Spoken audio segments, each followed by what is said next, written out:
Welcome to this edition of Special Prosecutor with Larry Klayman.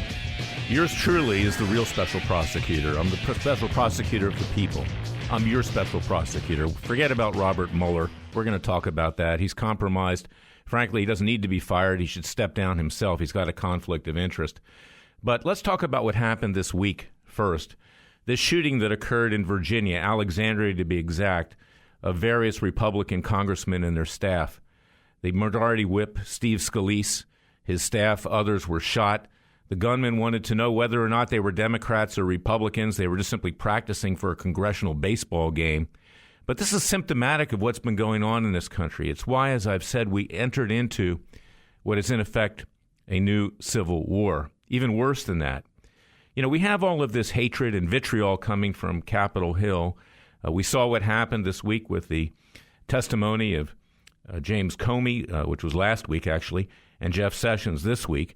And you see the venom coming from the Democrats sitting there on the dais. And then you see the Republicans, who are led by Senator Richard Burr of North Carolina. He's the chairman of the Senate Intelligence Committee. That's where these hearings are taking place that Comey testified to, former FBI director, and now Attorney General Jeff Sessions.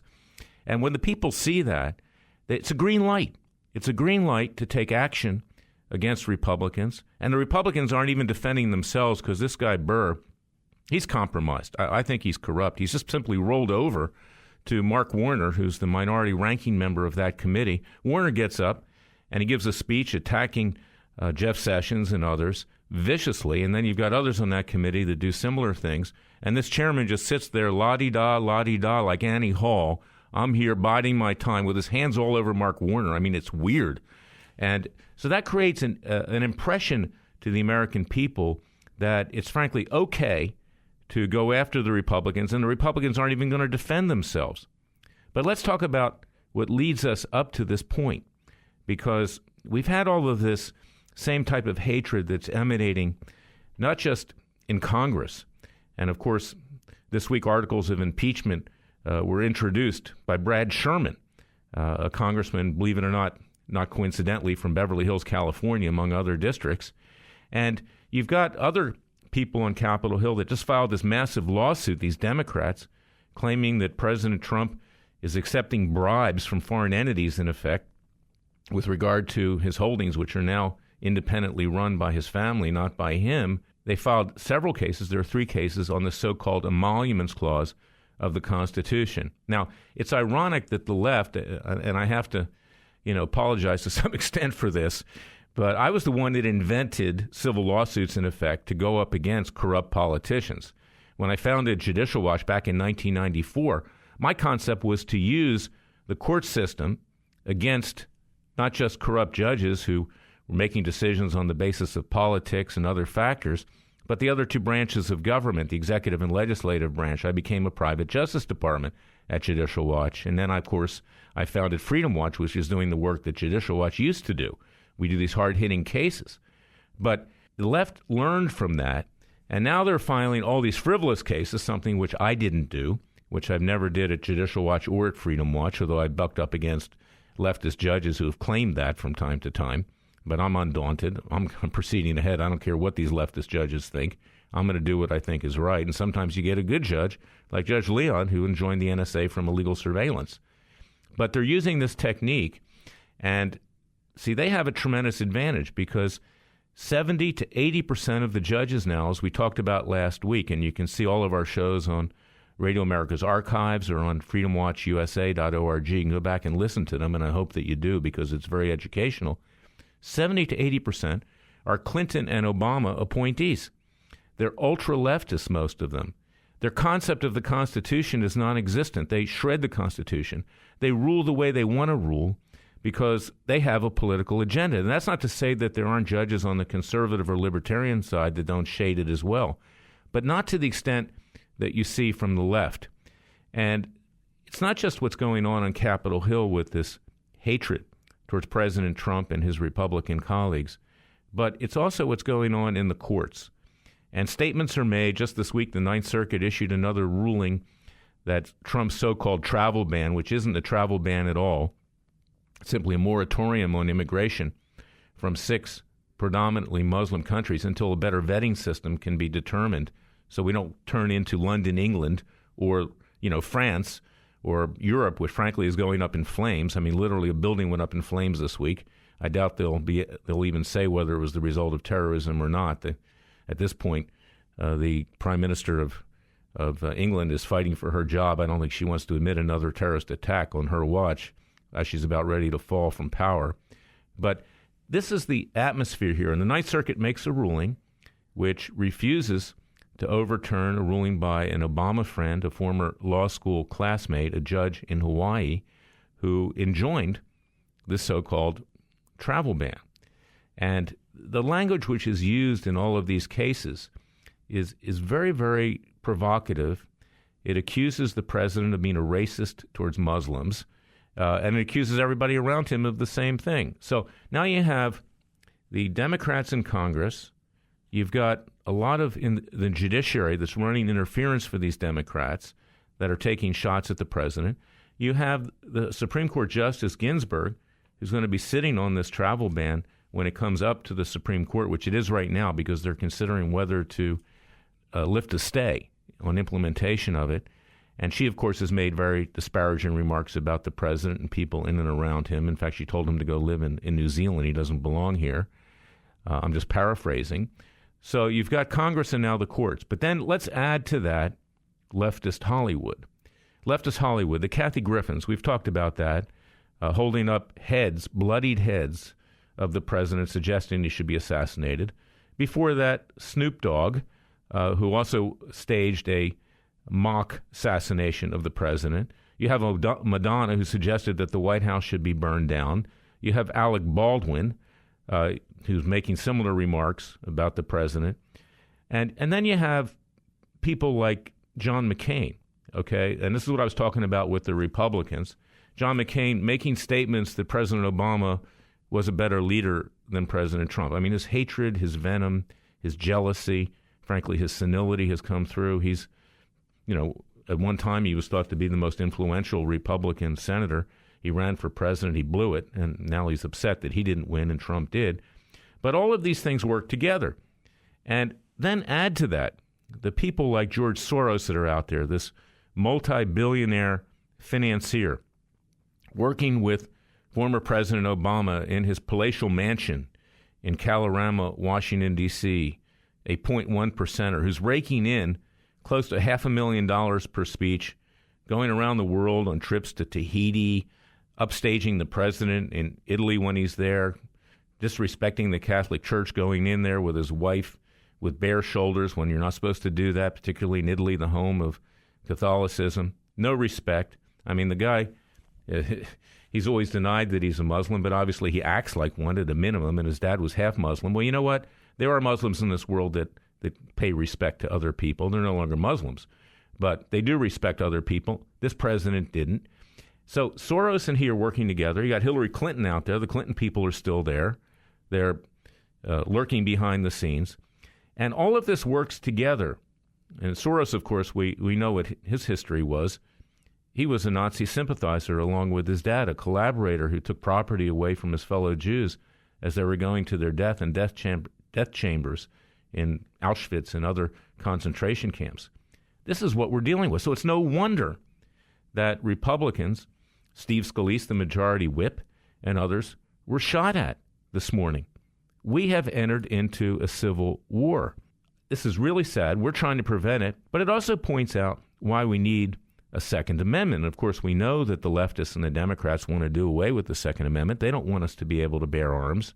And I'll give you a good example of how bearing arms is so important. If there was no one at this event in Alexandria, Virginia, that was armed, one of these security people from the Capitol, they may have all been killed, including Senator Rand Paul, who was there, and others. But then, of course, we have the Bundy family out in Nevada, and I'm defending them in various settings. And I'm still trying to get into that case with a Harry Reid-appointed judge who's extremely compromised, prejudiced, bigoted, who wants to see the Bundys, Klayman Bundy and his sons, put away for life. Well, you know what? Klayman's supporters came, and they were armed because they saw that his family was beaten up. They saw that his cattle was killed. They saw all the the outrage that was going on there. They didn't harm a hair on the head of any federal agent. In fact, the federal agents are the ones that harmed the head on the Bundy family and on some of the supporters. Yet Klayman is now being faced with prison for the rest of his life. So we hope that you'll go to KlaymanBundyDefenseFund.org, KlaymanBundyDefenseFund.org, and please contribute to that, because we are trying to retain other counsel to bring into that case who could assist here. But it shows you why you need to have your Second Amendment rights, because those BLM goons that were sent in there by Harry Reid's people, his handpicked guy was running the BLM at the time. They wanted to take the land away from the Bundys and sell it to reported Chinese interests. You know, the fact is, if these people were not armed, they could have been killed. They were actually threatened, the Bundy family, with being killed by the Bureau of Land Management. So all of this works together, and it shows you where we are in the world today. We are in a war, and we are doing our best to prevent it from getting violent, but it is getting violent. And I'll tell you something, and God forbid, this could very well see violence coming in from the other side, and we don't want to see that. This is the state of the world we live in today, and I'm doing my best to keep this country from exploding. We'll be right back.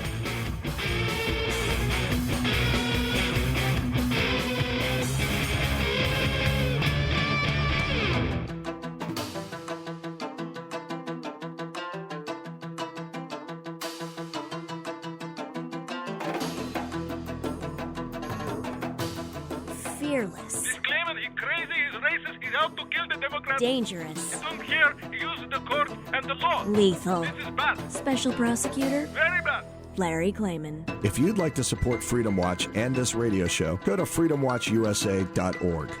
I want to talk more about the right to bear arms, our Second Amendment, and why that's so important. In fact, I have a book in front of me. Another radio host on this network, Dana Lash, Hands Off My Gun, couldn't be truer, is that we need to respect that Second Amendment right. The reason that our founding fathers created it, because it didn't exist under King George III or any other dictatorship, is to protect ourselves from the government, in effect. It wasn't to protect ourselves from each other, although that can be useful too. But in those days, in the days leading up to 1776, King George goons, like the BLM goons of the Bundy family who raided their house and beat up their family and killed their cattle, would just willy-nilly come in and do whatever they want, create mayhem, steal property, rape women, do all kinds of different things. And that's why the Second Amendment is so important. And, of course, this tragedy that occurred this week with regard to Congressman Scalise and the congressional baseball game, it could have been much worse if people there and they weren't armed. And, you know, Europe prides itself on not allowing a right to bear arms. But you see the violence there. Guns are being used there anyway because the criminals and the terrorists get the guns. Europe is so naive. They've been perpetually naive. Just look at World War I, World War II. They're collapsing now under the weight of terrorism and their own economic problems. And we don't want to experience that. But that is why this case where we're defending Klayman Bundy, this brave rancher in Nevada, in Las Vegas, Nevada. He's now in a federal prison, maximum security prison in Pahrump. He initially was thrown into solitary confinement by this very hateful judge, Gloria Navarro, handpicked by Harry Reid, nominated by President Obama. She comes from Maricopa County, Arizona. You know, and I like Latinos. I've represented them. I represented the Latino Republicans of Arizona in the SB 1070 case. That was when they were trying to curtail illegal immigration. I'm from Miami. I have many Cuban friends and clients and others. And she obviously doesn't think that I like her. And that's one of the reasons that I've been excluded from this case. And that's just not fair.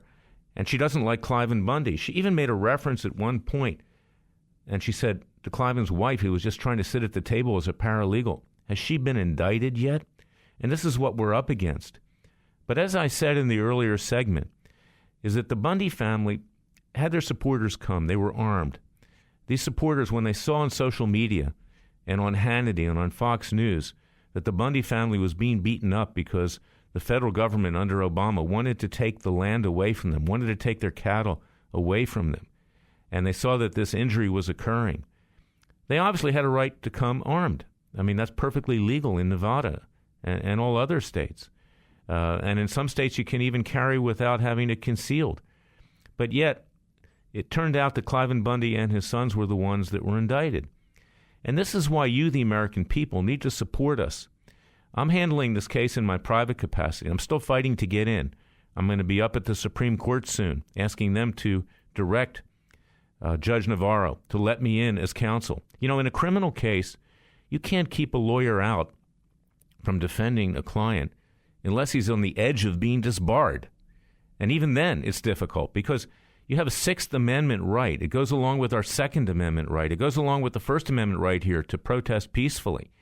And this is a case which is so important. I took it, and I agreed to represent Klayman Bundy willfully, and also because I admire what he did and the people around him. They stood up to the oppression of Obama, the tyranny of Obama and of Harry Reid, and now of this judge. And we have nothing to be ashamed of. And that's why we need your support, because you see what happened in Virginia this week can happen to you. And Klayman Bundy is there for you. And we cannot let the government put him away for life. I mean, he's already in his 70s. Are you kidding me? He didn't hurt anybody. And even if he owed the government money, which he doesn't, he claims that the government doesn't own that land, the federal government, that the state of Nevada owns that land. Even if that was the case, it doesn't give you the right to come into your house and completely terrorize your family and harm them. I mean, that's what happened in the days leading up to the revolution. King George III wanted to tax the colonies. They didn't want to be taxed, so he busted into their house. It was the same exact thing. Please go to KlaymanBundyDefenseFund.org. KlaymanBundyDefenseFund.org. Please contribute to this defense. It's going to be very, very expensive. We're going to be there for 3 to 4 months. And whether I get into the case or not, and I'm confident that I will in the end, that the Supreme Court will do the right thing now that we have Judge Gorsuch up there making a majority. You know, it's very, very costly. So we need your help. It's for you as well as for Klayman. And go look at what we write on that website. It's important because, frankly, if we don't have our Second Amendment right to bear arms, given what's going on these days, you and your family are in grave jeopardy. We'll be right back.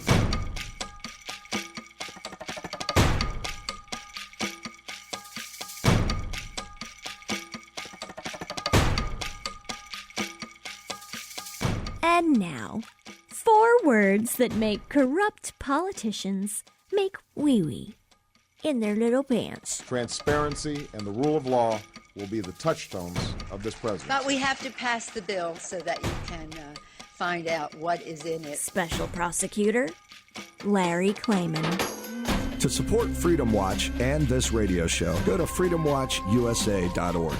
I want to talk now about what's been going on with regard to this special counsel, this phony special counsel. You know, I'm the real special counsel here. Not that I want to take over this investigation of what's happening with President Trump and this allegation of Russian collusion and influence and everything else. But I want to say at the outset of this, isn't it interesting that the Democrats and the leftists are all concerned about collusion with Russia? You know, these people are leftists. These people actually, to some extent, admire what happened during the Bolshevik Revolution. They were great fans of Russia before, until they could use it against Trump. Bernie Sanders honeymooned in Moscow. Like I've said on TV recently, we could have a new Hollywood movie called Honeymoon in Moscow. Maybe Woody Allen can produce it, and we can have Bernie Sanders as the star or get Larry David to play his part. I mean, this is theater of the absurd. For the Democrats to be concerned about Russia is like Muslims being concerned about Mecca. I mean, that's their natural affinity. But that being said, this attitude in Washington, D.C., that former FBI Director Mueller is a man of great integrity, right? You know, these kids that come on TV, that do commentary, you know, some of them are good, some of them are pretty sharp, but a lot of them, they're just mouthing what they've heard. And not only the kids, but also, you know, the elders. There are very few William Sapphires. There are very few Bob Novaks today that really understand Washington, D.C. Let me run you through the history of the recent directors of the FBI, and I've dealt with all of them, believe me. During the Clinton years, there was FBI Director Free. In fact, he lived near me in Great Falls, Virginia. He was great friends with Robert Hanssen, one of the major spies in American history. That's how smart he was, okay? I was threatened at Judicial Watch on a number of occasions, and I would turn over those threats, because they came over the Internet, to FBI Director Free, who was really slow-rolling the Chinagate investigation against the Clintons at the time. You know, these are very political animals who are FBI directors. They don't get their job based on hard-hitting acts. They get their job by going to Georgetown cocktail parties and rubbing up against the right people. Let's hope of the same sex.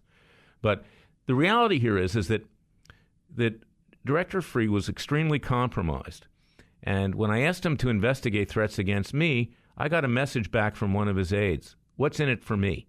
Because I had sued him for one of our clients, Notre Trulock, who uncovered national security breaches at Los Alamos Laboratory with Wen-Ho Lee, the Chinese-American scientist who disclosed our nuclear codes to the Chinese, it was thought, and he was indicted for that.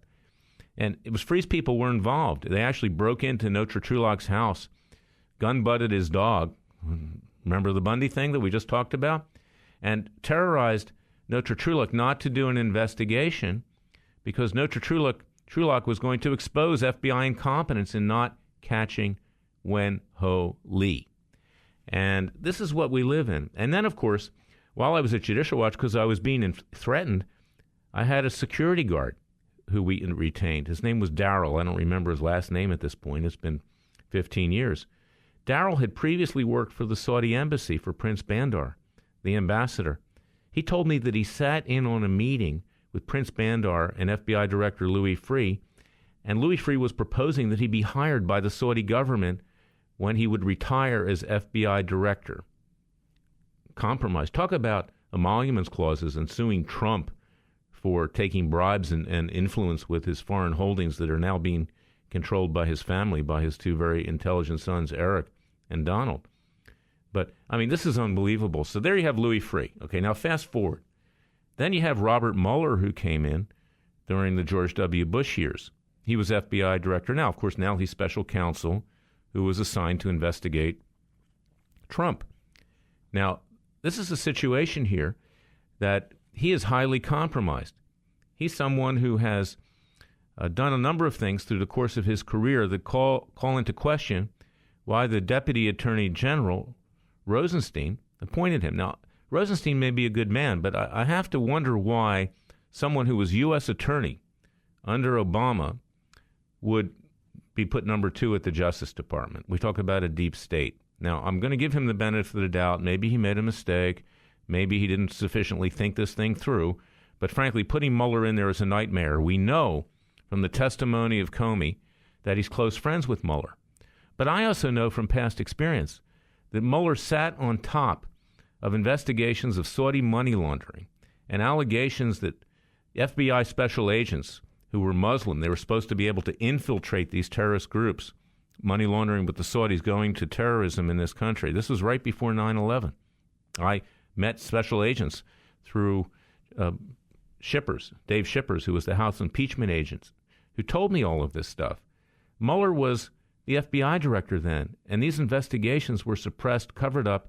The FBI agents were attempted to be driven out of the service of the FBI because they were complaining that they couldn't do their investigation, and a fellow special agent refused to be wired who was Muslim because Muslims don't rat out other Muslims.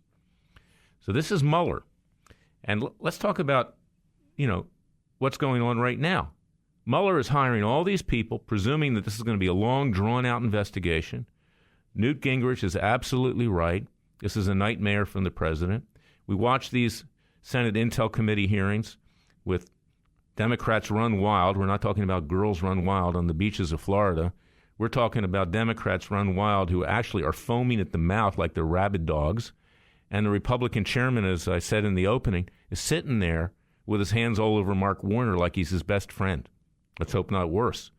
So this is a situation where Mueller basically has open season to go after the president because even the Republican establishment is trying to stab President Trump in the back. They would like to run their establishment candidate against whoever the Democrats have in 2020.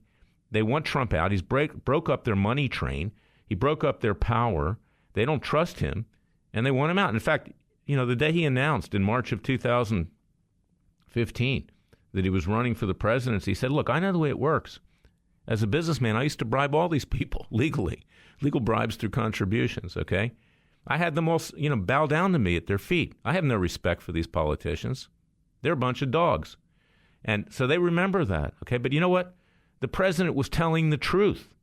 And he says, now I want to do something for my country. Now I don't want to be a businessman. Now I don't want to grease these people. In fact, I want them to do their job. And so Mueller now is out there, and he's got a wink and a nod from most of the Republicans, with the exception of Newt Gingrich and a few others. And the Democrats, of course, are cheering him on.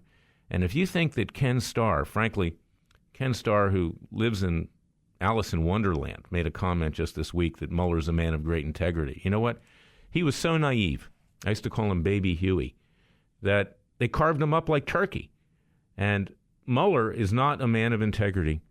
So we have to be able to do whatever we can to remove him. Now, how can we remove Mueller? Obviously, the president at this point can't fire him. But Dennis Montgomery has the goods on Mueller. And he is going to be able to come forward, because I've been working this week. I've been up on Capitol Hill. I've been going door to door again to various congressional committees. I didn't tell this story. I'm going to write about it in my column in WorldNet Daily this week. But after Comey's hearing last week, I walked outside and I saw Senator Chuck Grassley walking across from the Dirksen Senate office building to the Capitol. And I screamed out, "Senator Grassley, I need to talk to you." And I'm walking across the mall with him. I spent 15 minutes. Now, he's a little hard of hearing now. He's getting up in age. So I repeated myself 3 times. And I had previously gone to Grassley earlier with Montgomery. But we had to take Montgomery, of course, as you know, he's the whistleblower that knows about all this illegal surveillance of Trump, of Supreme Court justices, judges, me, others, and mass surveillance. I had gone to him 2 years ago when he became head again of the Judiciary Committee. And one of the people that worked for him, Jason Foster, a kind of a punk kid, frankly, dismissed everything that we were telling him and said, go see the Inspector General of the Defense Department. Well, we weren't going to take Montgomery to the Obama Defense Department. I might as well have taken him into the devil's lair. So that's when I went to Judge Lamberth, and I said, Your Honor, we have to do something different. And he suggested we go to Comey. So I went to Comey. Comey buried everything that we gave him under grants of immunity. He didn't want it out because now we've learned that Comey and the FBI, and this is now the 3rd FBI director I'm talking about in succession, were doing illegal surveillance on the American people. He didn't want it out that he himself was involved. So I explained all of this to Grassley, and Grassley listens to me, and I said, Your Honor, I was trying to be nice to him, and I was trying to butter him up. I said, you're one of the few senators up here who have any integrity. You know, I think in retrospect I was lying, actually. And he says, okay, here's my scheduler. She's going to call you to set up a meeting. Never heard from the scheduler. So I walked into his office this week, right before the testimony of Jeff Sessions. I said, can I please politely talk with the scheduler? I have her name. And she wouldn't come out. I said, I just need 15 seconds. She wouldn't come out. The receptionist tells me, send an email. I mean, that's insulting. I've been a lawyer for 40 years. You know, I have some stature in this town. And the fact that they can't spend 15 seconds, Grassley doesn't want to get into it. They know about this. Instead, he announced this week that he's going to start investigating Trump for obstruction of justice. This is a Republican. So then I walked into Senator Orrin Hatch's office. I have a friend there. I won't use his name. I had tried to brief him for an hour months ago. Didn't hear back from him. I wanted to meet with Senator Orrin Hatch. Didn't hear back from him. They don't want to hear about Montgomery because Montgomery knows that the FBI under Mueller was also doing this illegal surveillance. It is mutual assured destruction in this town. These Republicans are cowards. They also are covering up criminality. They want to destroy the president himself. They're the flip side of the Democrat coin. They're all the same. One, of course, the Democrats, at this point, they're totally evil. But the Democrats are cowards. They don't want to be smeared themselves. They don't want stuff coming out of files from the intelligence agencies. And frankly, they've known about this all the time. You know, it's a club. Let me tell you a quick story here, which you'll get a chuckle about. Years ago, I was at the after party of the White House Correspondents' Dinner, about 5 years ago. I was standing in front of Bill O'Reilly. I had a couple screwdrivers. I'm not a heavy drinker, but I figured I needed to loosen up a little bit that night. And I look over my shoulder, and there's Eric Holder, Attorney General of the United States under Obama, formerly under Clinton. I fought this guy for decades. And I never said hello to him. I don't have great respect for him. But I figured, okay, I'm writing a new book, so a little book material. I want to see how he's going to respond. And I was kind of lubricated at the time. So I turned around and I said, Eric, we've never met. He says, Larry, are you here to serve me with a subpoena? This was the Attorney General of the United States. I mean, unbelievable. So I'm walking to a plane the other day, coming to Washington, D.C. from Los Angeles. And there's Eric Holder in first class. Of course, I'm taking coach. He's going first class. So I don't resent that. That's fine. He wants to spend the money. His law firm, Covington and Burling, this corrupt Democrat law firm, fine, do it. But he looks at me and he says, Larry, what do you have planned next? Here I'm his adversary. It's like I'm part of this club, this Washington club. Call me Larry, right? So I said, I don't know, Eric. I was, barbing him a little bit. I said, what do you think I should be doing? And he says, well, I think we got a real problem here. And he was talking about Trump. And I said, well, facetiously, I said, maybe we should work together, Eric. What do you think? You're a man for justice. I say that very sarcastically, and he starts laughing. But, and it was good-natured barbs, but it tells you about Washington is that this is for show. It's not for show for me. I don't want anybody putting their hand on my back. I don't want them thinking that they have me. But the Republicans and the Democrats in this town, it's all the same thing. It's the National League and the American League. They all play for the NFL, and they're all in it to stuff money into their pockets and to get power. And frankly, the American people are left behind. And that's why you have a Larry Klayman and a Freedom Watch and a special prosecutor with yours truly, because you need to know the truth.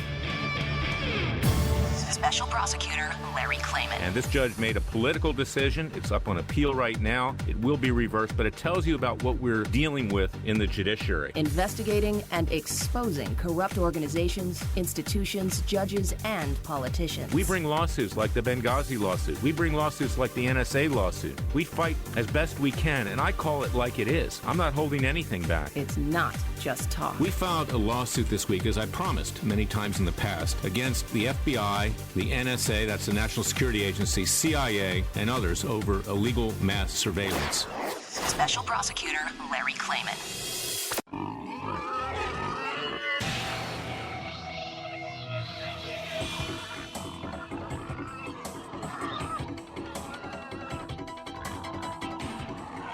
Before he was a trial lawyer, he sliced him and diced him. People used to ask me, Larry, what caused you to start Judicial Watch and now Freedom Watch, given the powerful forces in this country that put you at risk? In a meat packing plant. I'm the son of meat packers in Philadelphia, Pennsylvania. I know how to slice and dice. A very special prosecutor, Larry Klayman. Be the one who makes our country great again. Go to freedomwatchusa.org and donate. These are the times that try men's souls. Those are the words of Thomas Paine. And in fact, ironically, we're feeling a lot of pain in the United States today. We just had a massacre in Alexandria, Virginia. Thank God no one was killed, but this is just what's on the horizon. Just a few weeks ago, the minority leader of the House of Representatives, Nancy Pelosi, was in California with the retiring head of the Democratic Party. It was in Sacramento, and they were screaming, "Excuse the French," over and over again. Trump. And Nancy Pelosi was laughing and clapping and carrying on. And we saw her yesterday with her phony crocodile tears with regard to the Republicans that were shot. I don't think it was sincere. She, in fact, and her colleagues are largely responsible for the civil war which the left has started to wage against the right and against everybody that disagrees with them. Now is the time to rise up. Now is the time to resurrect Batman. In fact, Adam West died just a few days ago, and he was laid to rest last Wednesday in Los Angeles, California. You know, we have judges, as I've discussed, who violate the rule of law. They have no respect for it. 70 to 80% of the judges in our federal system today were appointed by Clinton or Obama. They pervert the law. There are some good ones, but very, very few and far between. We now have to seek peaceful, nonviolent ways to bring this country back. We have to use extrajudicial ways to restore the rule of law like Batman did. He didn't go to the courts. He did it himself.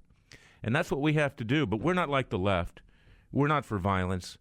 We're not to destroy this country. We're going to build it back up in the vision of our founding fathers. And as far as the investigations of President Trump and the people around him, they're a sham. There's no Russian connection. In fact, if you want to talk about a Russian connection with some humor, Bernie Sanders, a socialist, someone who honeymooned in Moscow, someone whose supporter just shot up congressional aides and others in Alexandria, Virginia. If there should be an investigation of Russian connection, perhaps it should be with Bernie Sanders. And I'm not blaming him for what happened. But the reality is that we are in a very, very dangerous time in this country. You need a Freedom Watch. You need a Larry Klayman. You need other people. There are other people out there that are good patriots as well. And I ask you to go to Freedom Watch because we need to increase our resources. We need to ramp up. We need to wage a new revolution, peaceful, like Batman did. But he went outside of the judicial system, and we're going to use both the judicial system and otherwise to restore this country. Go to freedomwatchusa.org, freedomwatchusa.org, because we need your strong financial support. And I don't always say that lightly because, frankly, I'm a little shy about asking for that, probably. That's why one of the reasons I didn't win when I ran for the U.S. Senate back in 2003, 2004 in Florida, because congressmen and senators spend most of their time raising money. But we need your help, and we need your prayers. And I leave you with this thought today. This country was founded upon the principles of individual freedom and justice. The country's gone far afield from that. Our president is under siege. This may be our last chance to have a country, to bring it back to where it was in 1776 when we declared independence in my native city of Philadelphia. And we've got intelligence services today that are leaking.